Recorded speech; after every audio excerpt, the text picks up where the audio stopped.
আসসালামু আলাইকুম রহমতুল্লাহ বারকাতুহু। প্রিয় দর্শক, আজকে আমরা কেলারের মধ্যে মালদাম ডিস্ট্রিক্টের মধ্যে একটি মাদ্রাসার মধ্যে আছি। এদেরকে বুনিয়াদী শিক্ষা এখানে দেওয়া হয় ছেলে মেয়েকে, আর সুন্দরভাবে এদেরকে এই শিক্ষাকে দেওয়া হয়। এইভাবে যদি বুনিয়াদী শিক্ষা এদেরকে দেওয়া হয় তো ইনশাআল্লাহ ইসলামের মৌলিক সমস্ত বস্তু এরা শিখতে পারবে, আর কোনো দিনে ইসলাম থেকে এরা ফিরবে না, অন্য পথে যাবে না।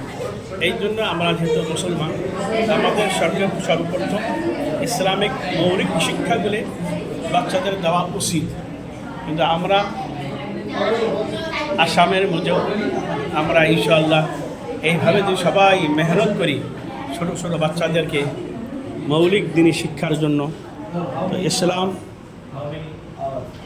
জন্য এবং এর জন্য অনেক আমরা আল্লাহর রহমত টেনে নিতে পারবো। আর যদি ইসলামী শিক্ষা থেকে আমরা দূরে থাকি, আল্লাহর রহমত থেকে আমরা দূরে থাকবো।